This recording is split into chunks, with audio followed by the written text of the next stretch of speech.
Hello, my name is Osman Dan Beshola and welcome to my presentation. Today's topic is current technologies and virtual reality in teaching. So, the outline is basically I will start by telling my goal by this programming course and what I learned from what I study from the programming section of my course and my inputs from the bibliography, and I will show some how-to section that I believe gonna be beneficial, and I will continue with self-reflection and finish with take-home message. My goal in this class is basically to learn how to integrate virtual reality in teaching to increase the learning efficiency in classrooms, and what are the current technologies that we are using right now to increase this efficiency, and what are the relationship in between them, or how can I fill this gap in terms of moving from current technology to VR environment. So when we look at the current technologies, I select my programming from the webinar sections available on the links provided, and I look at the Cultura, Canvas, Top Hat, and Great Scope sections.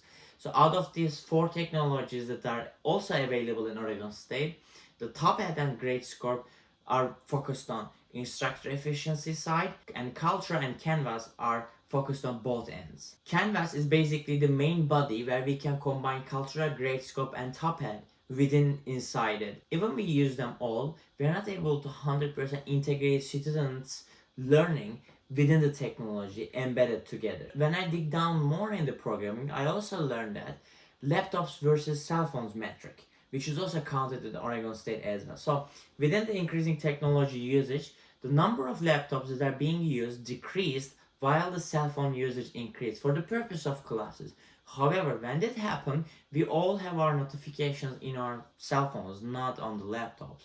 So the distraction of the students increased as well. Controlling the cell phone usage on purpose is required at this time for instructors to increase the efficiency of the technology. So how can be done is basically we can use these tags so students can reply the question from their cell phones by texting the answer to the server.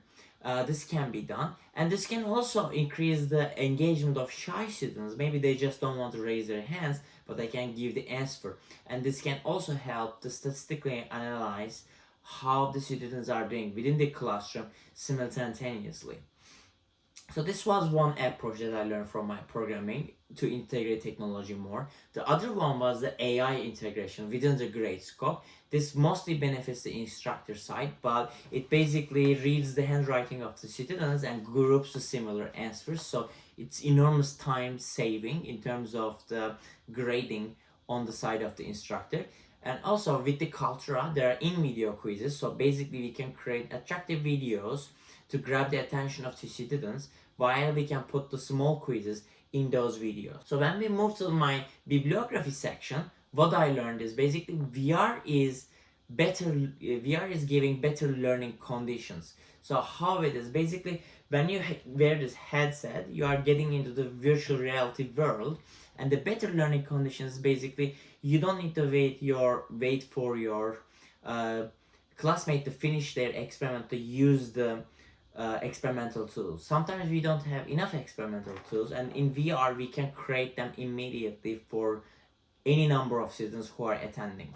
And VR also is the most efficient way, and it is irrespective to the learning type. So if you're a type for learning by reading, if you're a type for learning by watching, if you're a type for learning by listening, the VR system is basically engaging all these types in one environment. And another study that I read is basically using video games to teach mechanical engineering. So basically imagine we create a race simulator, a racing car simulator in VR environment to teach how an engine works to a student. So it's a great attention grabbing. It's a video game environment, and with the VR you can enter inside the engine to see how pistons work, how thermodynamics work. So we cannot do that on paper. Also, another study suggests rules, goals, and rewards idea. So in our teaching system, we always put the exams for students and grade them from the highest point. But what if we put rules and goals and rewards within a virtual reality? So basically, students can collect them. So by keeping them engaged, we will push students undeliberately, like students will not recognize that, we will push students to collect the highest reward, and the highest reward is going to be the highest grade, but they will not know they are in an exam.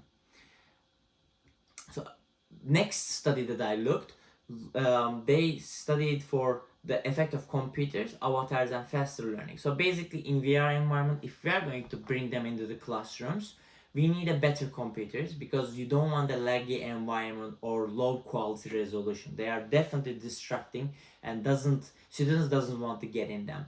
And in terms of faster learning, sometimes VR environment can be independent from the instructor, so students can be faster in terms of learning, and in terms of the repeatability as well. So in VR environment, even with a guided means the instructor can be there as an avatar, or cannot be, or choose to not be there as an avatar.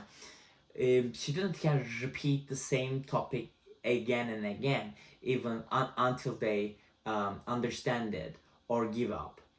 So basically, there's no repeatability limit. So maybe that student doesn't understand the concept but doesn't want to ask the fifth time the question to the professor in front of a class. So that is another benefit of VR. And all these outputs from my bibliography found from journal papers. So basically, they have quantitative results that are supporting these outcomes.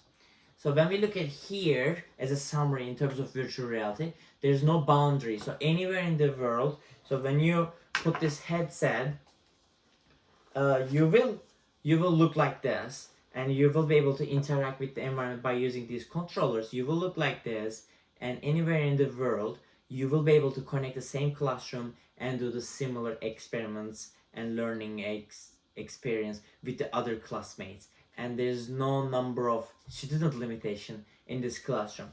So this is great in terms of creating a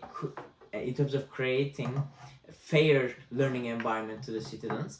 And as you can see from the image on the right and other side, we can create an environment where students can engage with another computer inside the virtual reality, and we can create functions and graphs and everything.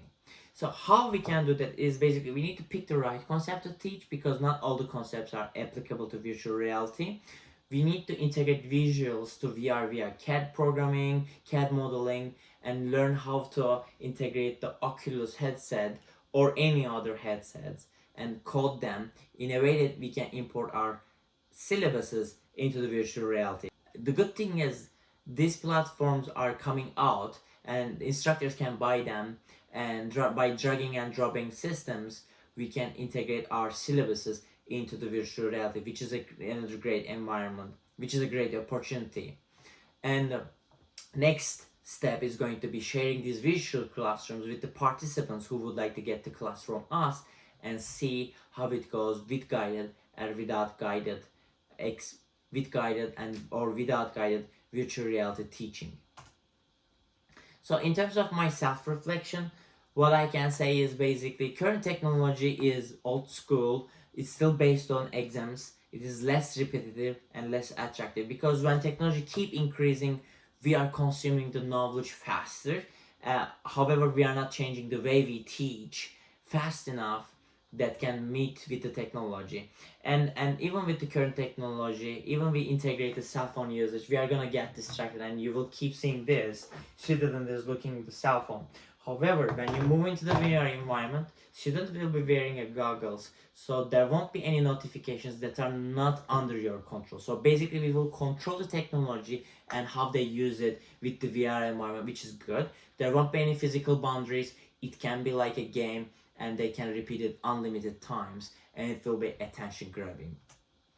So the take-home message in here, the time is the change itself, and we are changing, and we need to evolve the way we teach in this century, so that we can teach next generation in a better way. VR is definitely promising in that end. We need to make it more useful by creating more syllabuses and more classrooms and more courses for VR based experiences, and we need to continue evaluating how we are doing in terms of the output efficiency. Thank you so much. These are my references. I hope you guys liked it, and I'm waiting for your comments. Have a great day.